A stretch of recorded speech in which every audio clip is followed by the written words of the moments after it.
it. I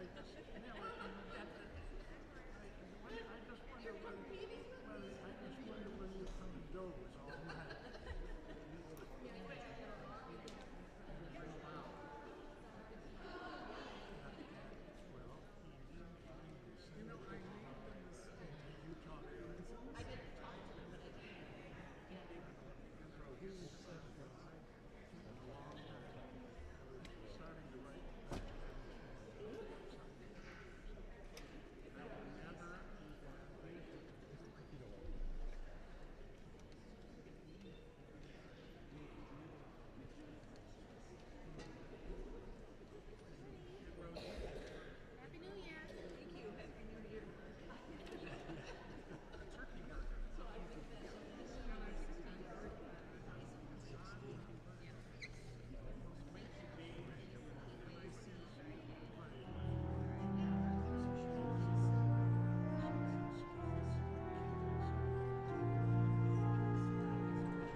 Good morning.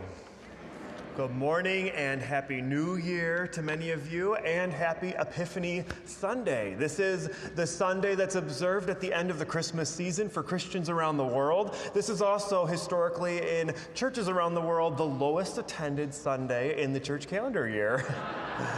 And that's a fact. In fact, most of my colleagues surrender their pulpits to seminarians or associates, but I love Epiphany Sunday and I love being with you. And so I want to be with the people who want to be here today or join us online. And so it is good to be with you on this Epiphany Sunday morning. Welcome to Fountain Street Church. My name is Reverend Christopher Rowe, and I love serving alongside the many of you who call this their spiritual home. And on behalf of everyone who is a part of this community where faith, hope, love, joy, peace, and justice are the shared work of our faith, let me welcome each of you here into this time with one another as we observe this Epiphany Sunday.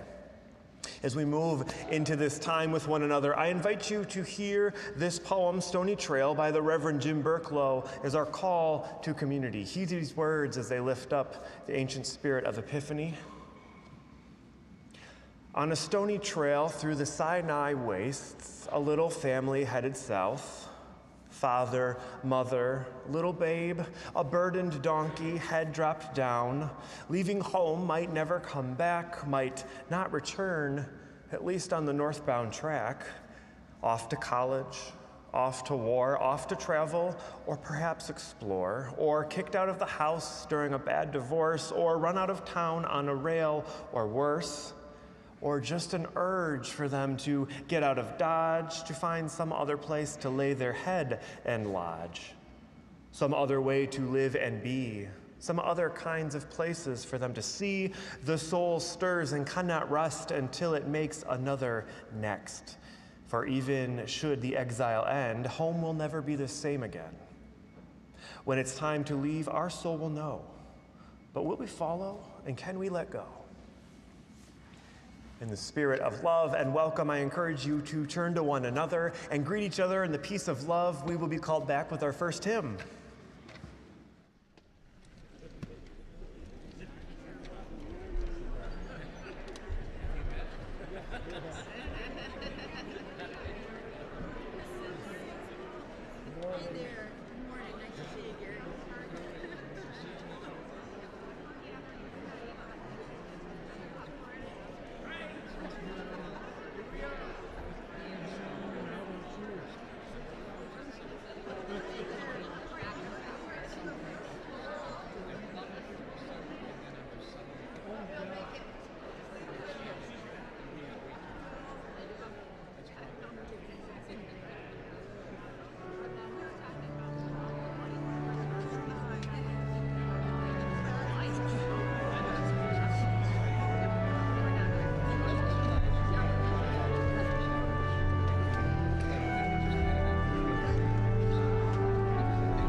Our ancient witness comes to us from the Christian stories as told to us by the Gospeler Matthew. Hear these words as they invite us into the heart of the Epiphany myth.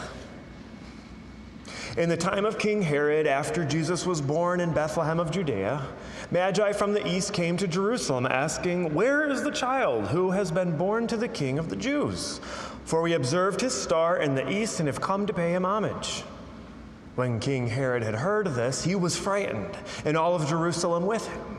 And calling together all the chief priests and scribes of all of the people, he inquired of them where the Messiah was to be born.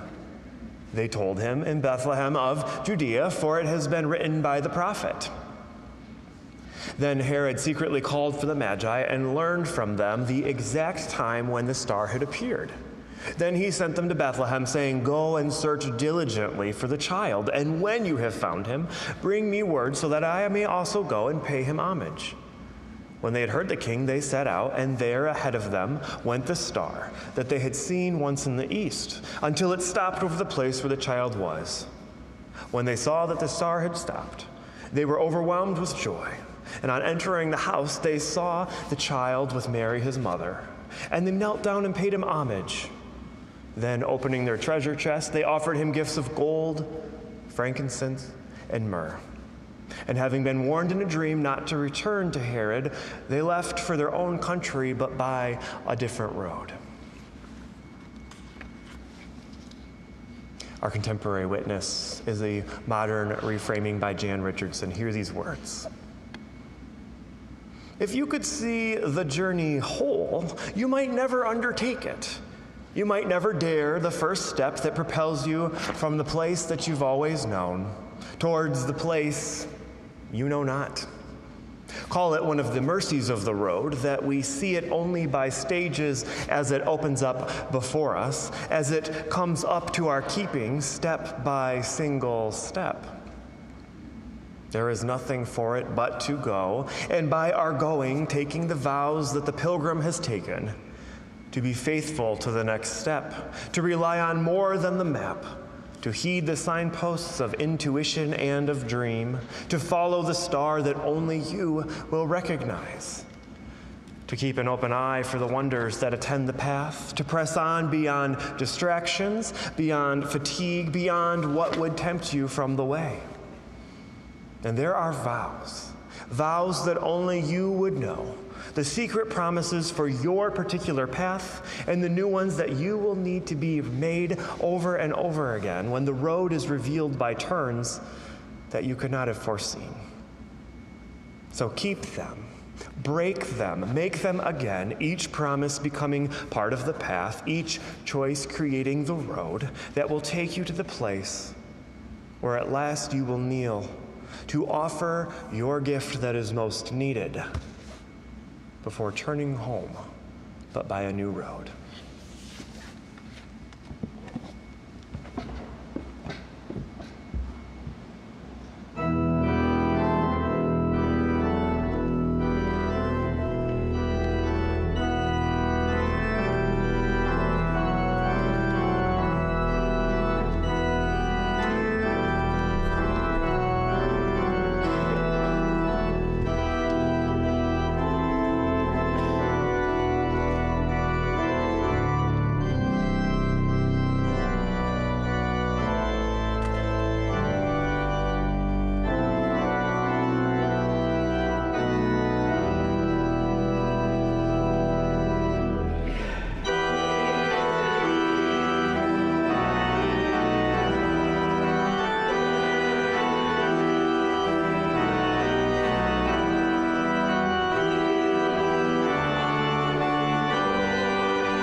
So, a few things. First off, contrary to the hymn we just sang, we don't actually know that there were three kings. If you were paying close attention to our ancient witness this morning, you heard that we know that there were three gifts, but we don't actually hear how many kings, in fact, brought those very gifts. And speaking of kings, we don't actually know that they were, in fact, kings, a reality underscored by the fact that the ancient words refer to them as magi, who might be more closely related to astronomers or even astrologers. And speaking of magi, keeping watch over the night sky, we don't exactly or actually know where it was from which they were watching the night sky, and thus from where they traveled. Though history and tradition expresses that it was most likely from Persia, now known as Iran. But despite the many historical inaccuracies and inconsistencies, there's still so much richness and critical beauty that can be found and affirmed and honored and understood in observance of Epiphany.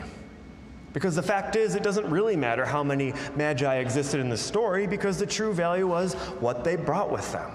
Gold for a monarch, frankincense for a priest, and myrrh for the one who would later suffer and die. The latter foreshadowing, of course, Jesus' crucifixion.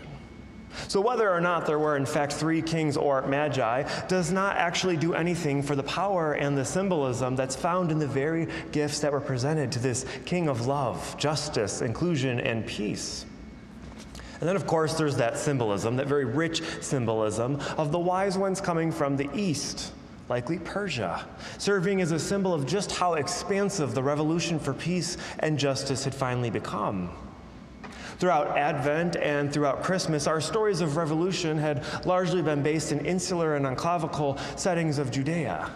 But here we are now with this star of faith, hope, love, joy, and of course, Christmas peace, illuminating itself far beyond the boundaries of Judea. A powerful symbol and a reminder of God's expansive love and inclusive justice beyond the lines and the limits of boundaries and borders that we create. And of course, there is that reminder that in this story, King Herod is the one who's afraid, as the star of hope blazed beyond his oppressive occupation, a theme we explored together last year on Epiphany. But this year, as we look ahead to another year of transition and change and growth and flourishing, I'm drawn back into the theme that's presented in the form of a dream, the one that warned those wise ones to go home on a different road. Another theme we touched on a little bit in years past. Now, this is a myth, we know that. But we also know around here that myths present to us a great amount of power and potential, and even promise, if and when we allow ourselves to live in the myth, and if and when we allow those very myths to live within each of us. It was Joseph Campbell who once said, "A myth is something that has never happened, but is happening all the time." A myth is something that has never happened, but is happening all the time.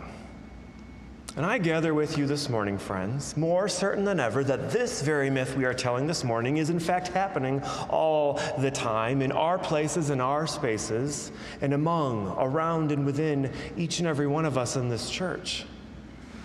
Because whether or not there were truly magi or a blazing star or a meeting with King Herod or even a premonitious dream, the ancient witness and contemporary promise still holds that in the spirit of enlightenment, transformation, and ultimate consciousness, you cannot go back down the road from which you came. In the pursuit of enlightenment and consciousness, you cannot go back down the same road from which you came. And we see that in this morning's story. In fact, we have to imagine for a moment we've been seeing that all through Advent and Christmas, in all of these central figures and episodes that we've shared with one another throughout December. Zechariah, Elizabeth, Joseph, and Mary, the shepherds that kept watch of their flocks by night, and now the wise ones keeping watch of the night sky. Each of them undoubtedly afraid and uncertain, but presented with the opportunity. They are presented with the opportunity to create and cultivate the kind of inner and outer worlds that love's promise has called them towards, trepidatiously offering themselves of a holy yes to being part of love's vision and the star's invitation towards a more peaceful and just world. And each of them entirely unable to return to who they once were down the road from which they came, just like you, just like me, and just like this beloved church. On more than one occasion, you've heard me share the Heraclitus fragment that says, "The river where you have set your foot now is gone, those waters giving way to this and now this. No one steps in the same river twice." And we see and feel and hear and know this fragment intimately in this morning's ancient myth as the Magi are recalled to return home, but by a different road, but by a different water, but by a different river that is not the same that it once was. The ancient call is told in this ancient myth to go home by another road in pursuit of a more loving and just world, and in pursuit of a more enlightened spirit and more conscious self, intimates that within this myth, love's vision for the world, and more importantly, love's vision for each of us, cannot happen when the status quo is maintained and humanity keeps doing the things that it's always done, much less when we keep trotting down the same path we've always been on. As spiritual people in pursuit of the wholeness of our humanity and the fullness of our living, we can and should and must keep moving forward towards that star of enlightenment and the light of inner and outer truth. But sometimes we must change roads and surrender to new waters in pursuit of the ultimate destination and depth of where God is calling us. And so let's say for just a moment that we really do live within this myth, and that this myth really does live within us. What then does the Epiphany story offer to us, both as individuals and as a collective church? When given the greater awareness and higher consciousness that the God of change and the spirit of transformation is revealed in stars and in journeys and in dreams and in roads that call us in new directions, how do we see ourselves being called to follow that very same star, but down a different road? How do we see ourselves being called to follow that same star, but down a different road? As you can imagine, I struggled a little bit this week with where to take this morning's reflection with you, particularly and more specifically in light of the question, how do we see ourselves being called to follow a new road, in tandem with the recent news that I will be resigning from my role in June. As I saw it, there were a multitude of directions in which we could go this morning, not the least of which prophetic or political or pastoral.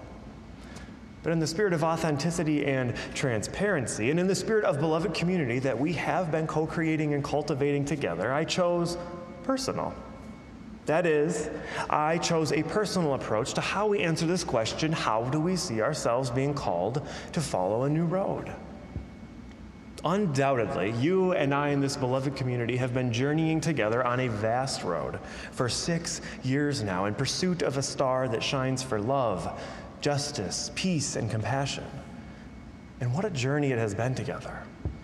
I don't think anyone among us who has been here for those 6 years can deny that it has been a season fraught with challenges and turbulence in equal step with growth and regeneration. Together we have navigated some of the most life-changing challenges that any one of us will ever have to imagine. And we've looked into windows and mirrors that at times were profoundly uncomfortable to gaze towards. We made sacrifices together that weren't without pain. We faced transitions that weren't without loss, and we accepted realities that weren't without suffering. We honored change and transition as new light shone forth from old darkness. We nurtured ministries and programs as new shoots rose up from old shoots.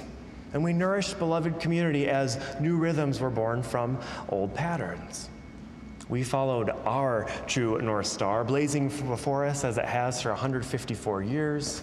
We followed our path before us, unfolding with twists and turns that we courageously move forward with in faith and hope. And we followed our truth in today's ancient myth, understanding that at times we know that to stay true to our north, our core, our heart, our journey, and our becoming, we must take new roads and surrender to new changing waters in honor, in anticipation, and in affirmation of those very pursuits we share. Which is where I meet you this morning on this Epiphany Sunday, fully aware that with every bone in my body and every ounce of my being, I believe that we have done the work we could, we should, and we must do together. And now that very star that has blazed before us for 154 years has called us into another dimension and down a new road. one in which we will embark on together, though not always physically. All part of the unfolding story of becoming that this church has been on and will be on together. This is, of course, our first Sunday back in this cathedral of love, in this temple of peace, and in this beloved community of the year, as we look ahead to a big year with one another. And though I'm sure many of you may have guesses, it's anyone's guess what this year is going to bring. What challenges we will face, what opportunities will arise, what stars will make themselves known to us, or what roads we will ultimately travel in pursuit of those stars. And what dreams will call us into an entirely new direction of being the beloved community we have become.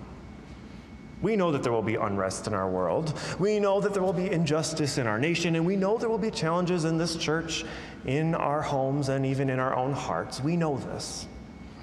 And yet we also know that in this life, it is just as much about the journey, if not more so about the journey, than the destination. Especially when we willingly and willfully choose a journey that leads to the center and the core of who we are, but by a different road. And it's knowing when it's time to follow that very star and take that very different road that brings us to the ultimate depth of our meaning, the wholeness of our humanity, and the fullness of our living together. And so, as often is the case, I will be leaving you with more questions than answers this morning, but I do wish for us to focus on but one specifically before our time of prayer.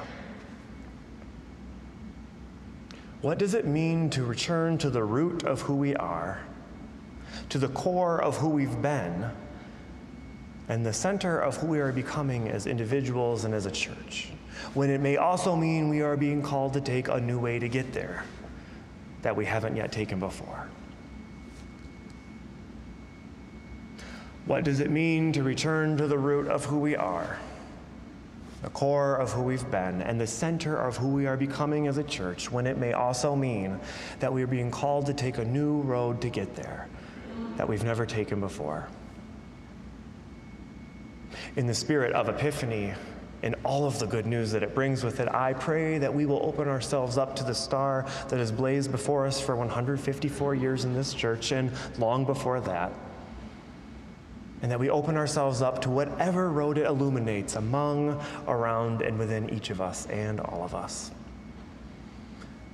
Will you take a moment of silence with me before our prayer?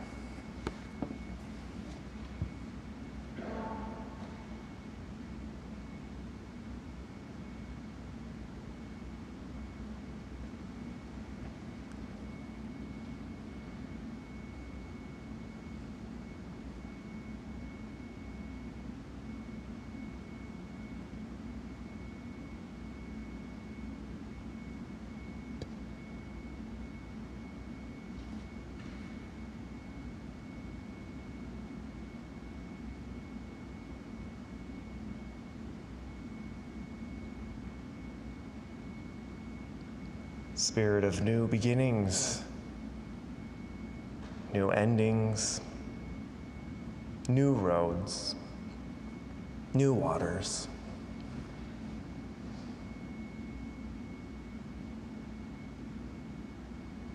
Be with us and comfort us in the truth that rests within us.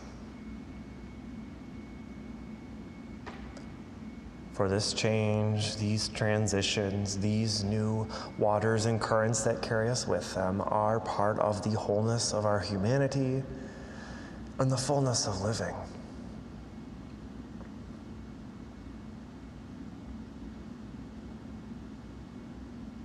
Help us to pull back the layers of grief, anger, anxiety, uncertainty.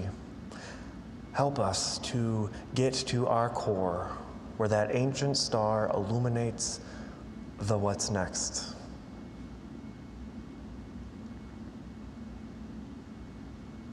Help us to feel our feet firmly planted on the path we're being called towards. Help us to comfortably and compassionately share our hearts with one another on that journey. Help us to open ourselves to the epiphanies happening all around, within, and among us.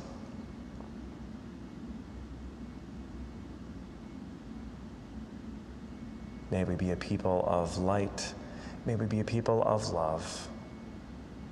And may we be the beloved community that we've always been moving towards. And may it be so.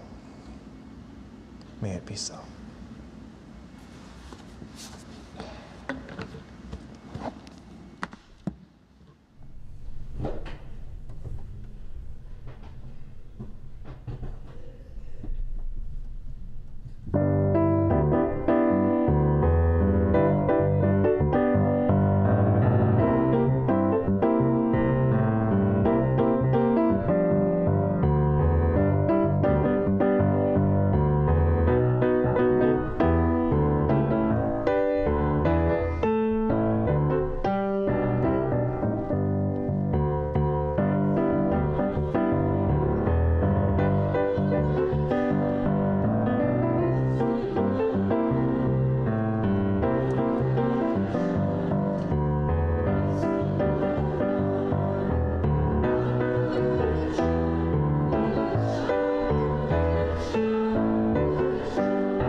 One of the ways in which we magnify and reflect and even sparkle that ancient light is in this weekly ingathering of our gifts. Here at Fountain Street Church, we have this rich tradition where we reflect that love and that light right back out into the community.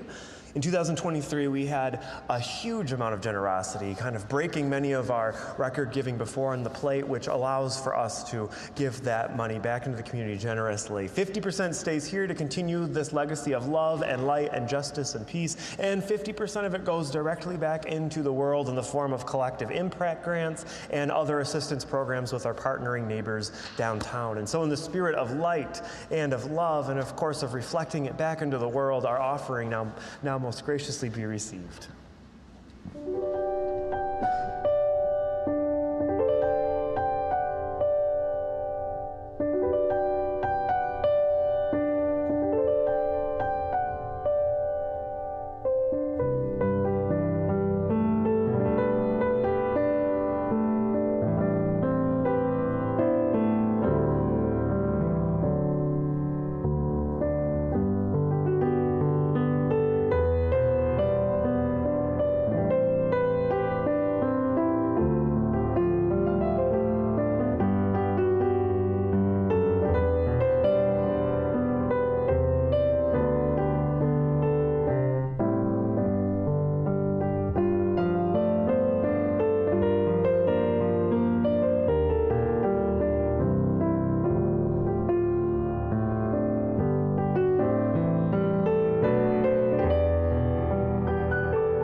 Though we are not fully back up and running with all of our programs and with our choir back, we actually have quite a bit of offerings going on after the service today. And so I want to draw your attention to any and all of those that might interest you.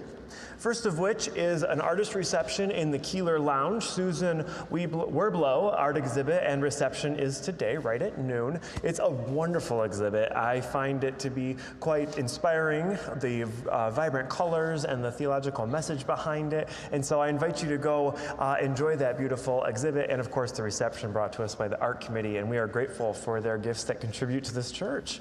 Additionally, at 12:30, we have the continuation of our film series, and today's film is The Soloist, and that is at 12:30 in room 109, and so you are invited to go and partake in that. Or also at 12:30, we have an artist reflection with Tony Cruz, who I believe I saw somewhere. Oh, he's raising his hand. Tony was the artist of our beautiful Advent covers this past Advent in December, and also our Christmas Eve program. And so he will be offering a talk in the chapel, and I would invite you to go to that if you're interested in that after the reception and learn more about what inspired his work with it and also some of the themes and the messages that perhaps you did not see throughout the season. And it also just kind of helps put a bookend on this Christmas season, which ends today. Speaking of which, if there are any trees left with ornaments on it, you are welcome to walk out and take one and put it in the bucket. For some of you, it might feel very cleansing and cathartic to do that. For others, you may not be ready and you don't need to do that. And so, but you are invited to help with that as necessary because our season has come to an end so far as Advent and Christmas. I want to do a huge thank you to Joe DeWinkle for being with us this morning. That's always such a treat. Thank you so much. And of course, a huge thank you to our AV staff and our greeters and our ushers and our upstairs educator staff. We are so grateful for everybody who makes this possible every Sunday. It's a big undertaking. It's not just me getting up here in front of you. So thank you to everyone who makes this possible.